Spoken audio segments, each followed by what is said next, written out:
Fernando Paulsen junto a sus panelistas e invitados son una combinación clave. Estamos en estudio con Nicolás Freire, él es director del Observatorio de Política y Redes Sociales de la Universidad Central. Estábamos conversando recién que se han generado en distintos centros de estudio, tanto universidades como los centros de estudios que no son universitarios estrictamente, sino que son centros que básicamente monitorizan la realidad nacional. Hay un deseo ávido, porque se necesita, de entender lo que pasa, de entender lo que está ocurriendo, de seguir, por ejemplo, la participación de las autoridades, que es una de las observaciones ciudadanas que en otros países son más vitales. Yo he contado varias veces, y te lo cuento a ti también, Nicolás, cuando esta última vez fui a sacar un posgrado a Estados Unidos, desde que llegué a la casa donde yo vivía, ahí en el suburbio de Boston, no pasaron 2 días antes que llegaran por lo menos unas 6 o 7 organizaciones civiles, diciendo: hemos sabido que usted se acaba de cambiar y le queremos decir que, por ejemplo, somos el grupo que vigila la participación de nuestro diputado en el distrito de acá, en el condado. Somos la organización que vigila lo que hace el senador del estado, y queremos informarle que nosotros entregamos un, informe mensual gratuito por una colaboración anual que era siempre muy bajita, para que usted sepa que usted puede saber exactamente cómo votó, en qué posiciones estuvo y todo. Una cosa insólita. La gente así como había gente que venía de, los animalistas, y gente que venía de los que ayudaban a la policía, en fin. Pero te involucran en, por ejemplo, un acto de monitorizar la actividad política desde la ciudadanía. Está lleno de estos centros. Acá las cosas están recién partiendo en ese sentido. Estamos en un tiempo distinto. Buenos días, Fernando. Muchas gracias por la invitación. Y de hecho, mira, una anécdota, a mí me pasó algo parecido. Yo cuando me fui a estudiar Italia en 2001, abrí el correo de la universidad en 2002, el de la Sapienza, y a los días me llegó un correo de Berlusconi anunciando justamente, y dije, qué importante me sentí yo. Dije, me está hablando a mí. Me está hablando a mí.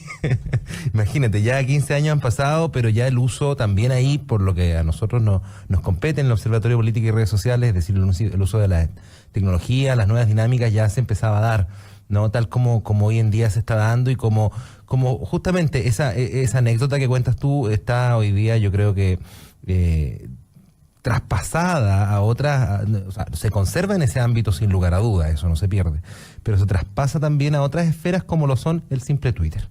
El simple Twitter que te empieza a seguir una persona, una autoridad social, o bien una autoridad política, o un candidato, y ya tú sientes una cercanía, o sea, independientemente de lo que pueda decir, de lo que te pueda parecer, siempre le vas a contar a alguien. O sea, oye, me está siguiendo tal persona, o seguí y me respondió.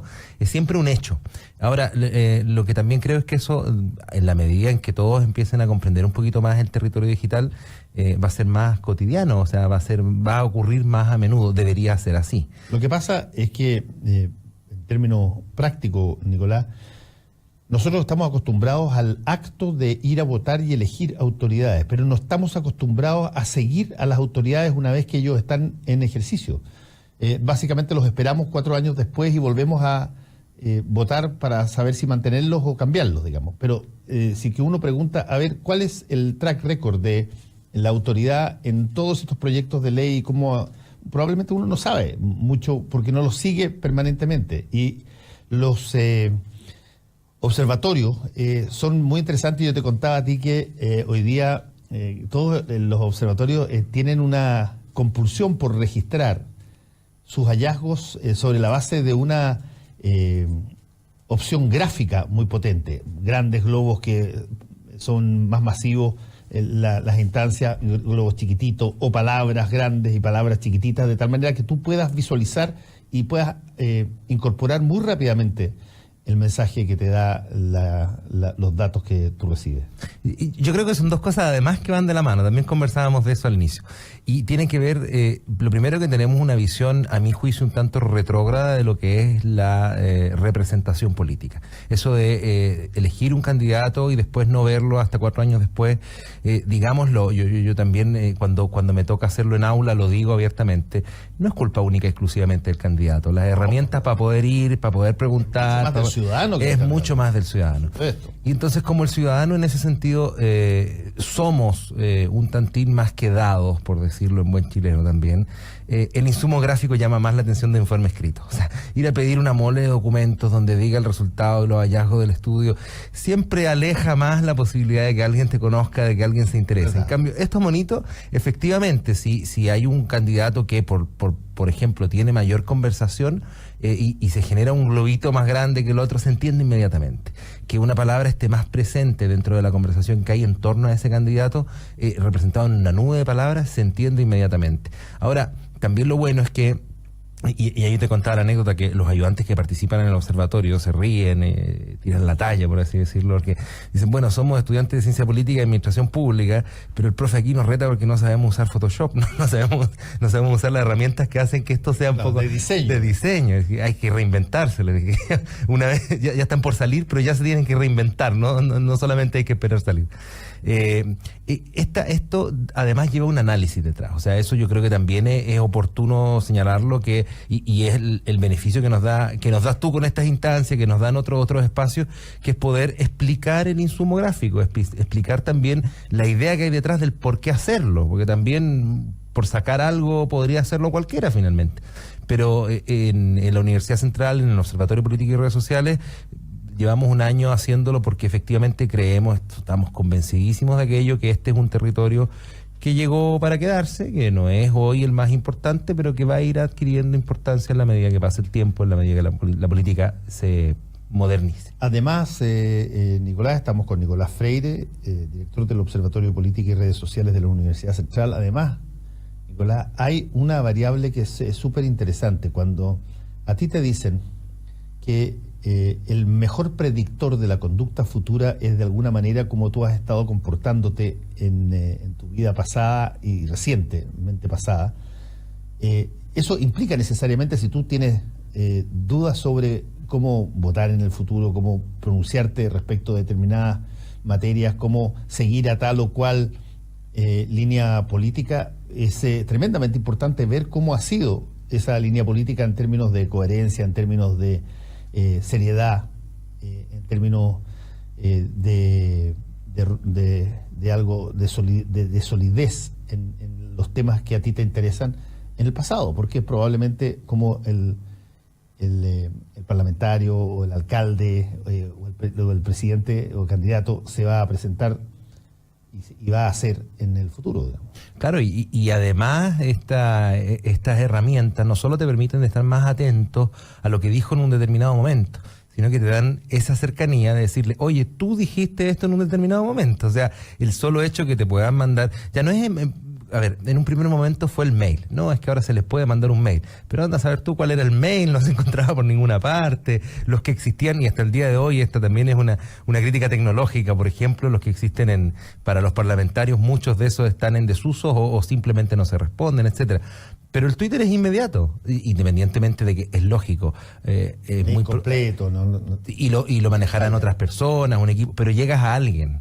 O sea, existe la posibilidad de que llegue. Nosotros publicamos hace un tiempo atrás, no fue un estudio, fue un hallazgo a partir de ciertas curiosidades. Estamos implementando un estudio que tiene que ver con el seguimiento de campaña y les escribimos a las cuentas Twitter de cada uno de los candidatos presidenciales. Y lo curioso fue que algunos no respondieron, otros respondieron después de 4 o 5 días, otros respondieron inmediatamente y otros tenían bot de respuesta. O sea, respondía un robot. Entonces, y después empezamos a darnos cuenta que giraban por la red algunas fotografías de, no sé, le escribían diciendo, oye, me dijeron que aquí responde un robot. Y la respuesta era, muchas gracias por tu participación. Entonces, bueno, pero eso te da la lógica de, bueno, por último sabes que el mensaje va a llegar. Esa es la esperanza que te transmite un poco esta herramienta.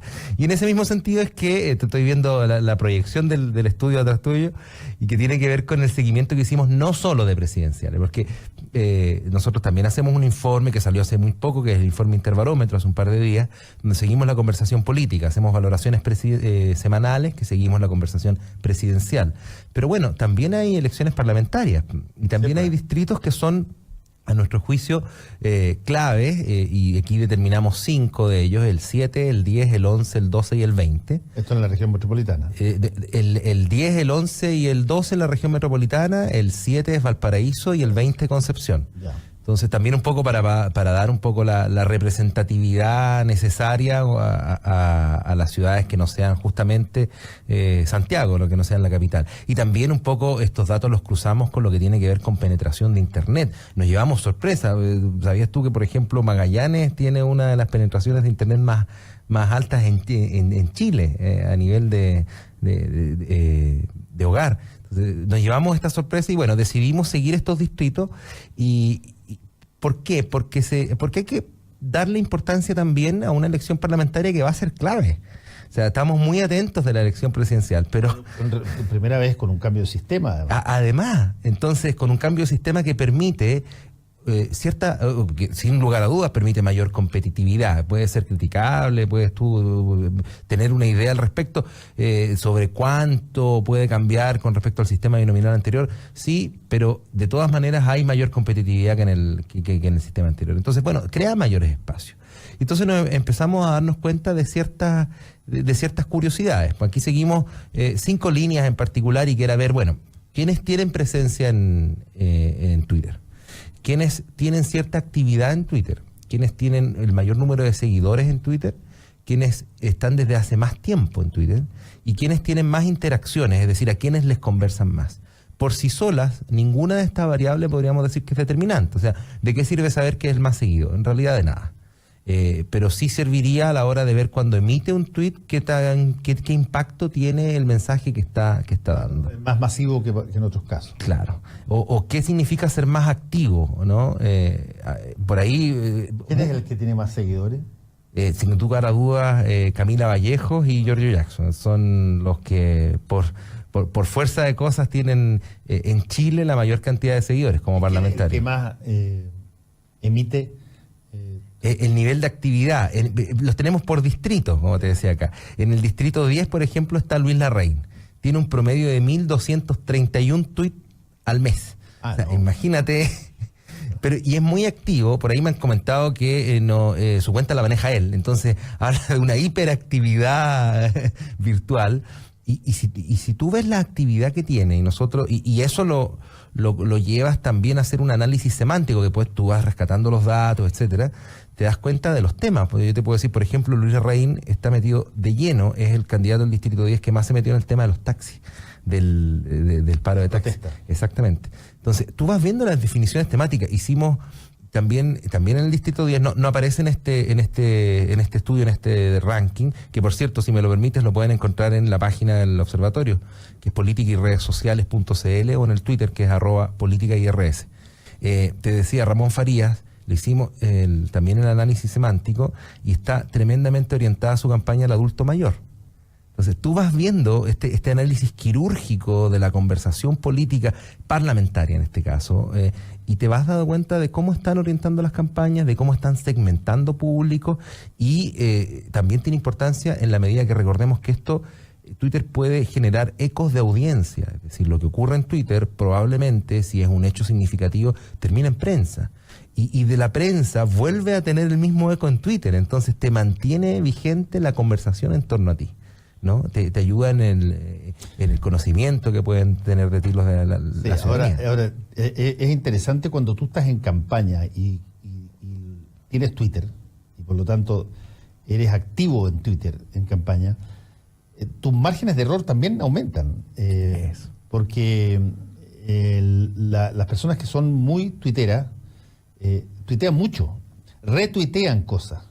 Y cuando el retweet, que es una gran herramienta para que tú masifiques algo que otro o un tercero te hizo llegar, tiene el riesgo que si es que la información es falsa, o la información es incompleta, o la información es equivocada, y tú, porque calza con lo que tú piensas, o porque tiene que ver con más o menos la manera en que tú ves el mismo problema y lo retuiteas porque lo consideras evidente, bueno, tú eres cómplice de esa acción fraudulenta, llámalo así.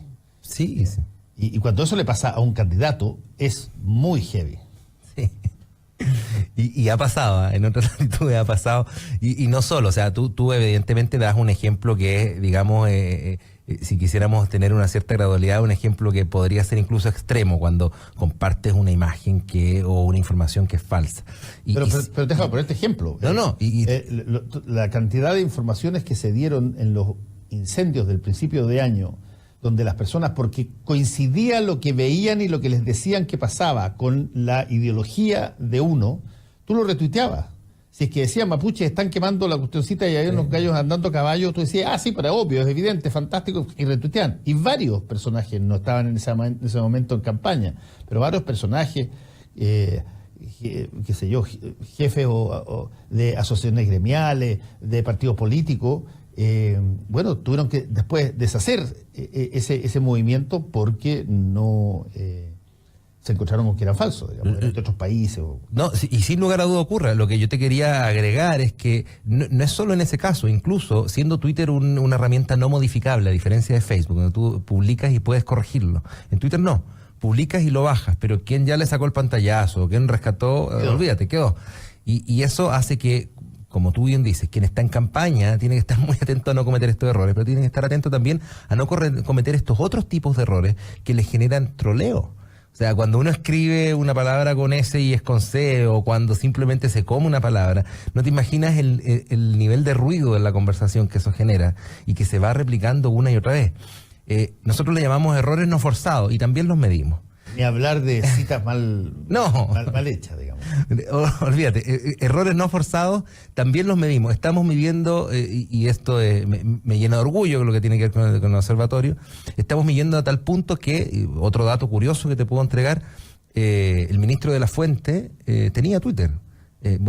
Tenía antes de ser, porque en el momento en que entró a ocupar la cartera ministerial, probablemente, aquí estoy pensando que lo pudiste haber asesorado tú, porque cerró la cuenta Twitter, cerró justamente para no cometer esos errores. ¿Quién es el ministro de la Fuente ese tú?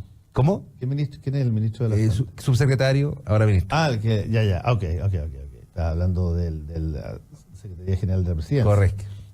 Ok, no lo conozco, pero ahí hay un tema, hay un tema bien interesante. Por ejemplo, hay gente que se arriesga en Twitter porque ve solamente la parte positiva de la herramienta.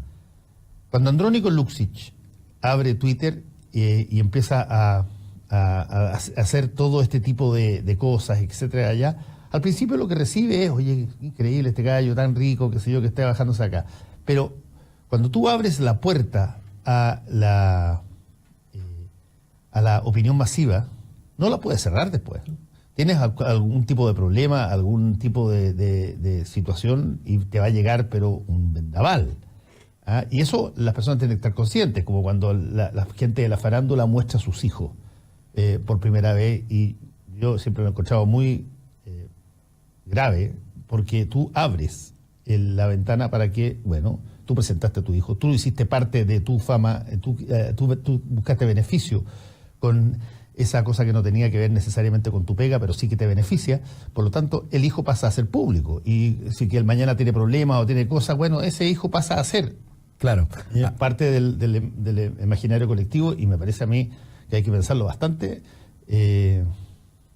Hay una esfera, hay una línea muy delgada entre lo público y lo privado, y yo creo que con el uso de las redes sociales esa línea se hace aún más delgada.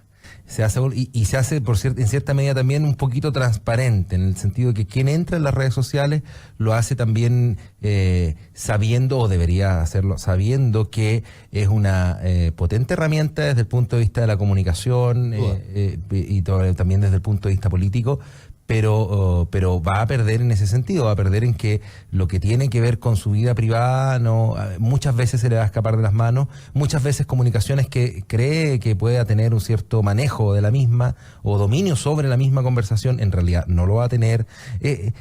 Hay una ciudadanía intermitente que hace que este tipo de temas puedan explotar y puedan verse masificados de acuerdo a el estado de ánimo de la red, por así decirlo, casi como el monstruo de la red, ¿no? Aquí está bueno, eso vamos a conversar inmediatamente sobre eso. Swatit, así se llama la chapa, digamos, de no sé quién será, Ortega es el apellido, que dice: acabo de escuchar en La Clave que tu invitado dijo que Luis Larraín es el más activo. Se está refiriendo a Luis Larraín, el candidato del cabro joven. No Sí. se está refiriendo a Luis Larraín, el de Libertad y Desarrollo. Correcto, estamos refiriendo a los candidatos del Distrito 10 en ese caso. Y efectivamente Luis Larraín, que era el presidente de la Fundación Iguales en un momento dado y que ahora es candidato por Evópoli. Chile Vamos, siendo que él anunció que no iba a votar por Sebastián Piñera, es tremendamente intensivo en uso de Twitter. No solo es el más activo, es quien más sigue usuarios, por lo tanto, nosotros todavía, yo te lo comenté la última vez que tú me invitaste, estamos viendo un poquito despacio con respecto a el sentar ciertos conceptos, porque somos los primeros, el primer observatorio en Chile que está dedicándose a esta temática, entonces tampoco queremos hacer las cosas bien. No podríamos decir que es el más empático, todavía no podemos señalar que signifique empatía el que tú sigas a otra persona, pero sí tiene una lógica distinta, es decir, es quien más está atento o es quien más potencialmente puede escuchar más personas o más cibernautas en la red. Y además es el que el mayor número de interacciones generó durante la semana pasada, que es un hecho significativo, porque tú en el Distrito 10 tienes a Jackson y Mayor. Y Jackson, que ha hecho de Twitter una herramienta potentísima de su gestión como parlamentario y su posicionamiento como tal. Y Mayol, que obviamente hizo que en las redes sociales se abrieran estos espacios. Pero que Luis Larraín esté ahí teniendo interacciones quiere decir que también es un dato. No solo es el más interactivo, sino que genera interés su interacción. Eso sí podríamos decirlo, en lo que ocurre con el Distrito 10. Que, por ejemplo, con el 11 le ocurre a Fernando Atria.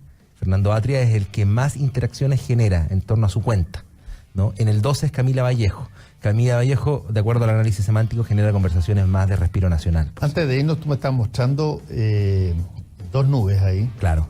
Yo te estaba mostrando... Tiene que ver con el último episodio que rodea la candidatura de Alejandro Guillé. Claro, nosotros la sacamos por Twitter en nuestra cuenta ayer y hicimos un estudio muy simple, que era: hagamos un análisis semántico de las reacciones en torno a su cuenta.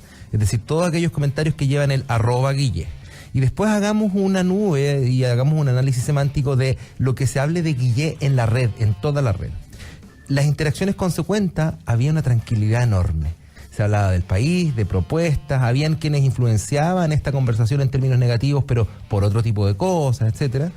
Pero la bulla virtual, no el sonido que daba la cuenta, la bulla virtual nos dio otra cosa completamente distinta. Ayer se dieron además la cosa, los informes. Claro, y eso está justamente vinculado a esta noticia de los informes y al impacto que ha generado, pero nos llamó la atención que no lo ha generado con respecto a su cuenta, sino que es una conversación que se da más, podríamos decir, va a sonar feo, pero es como el pelambre virtual. No le están hablando a él, pero están hablando de él cuando hablan los informes. Esto lo pueden ver en @políticairs, que es el tuit del observatorio.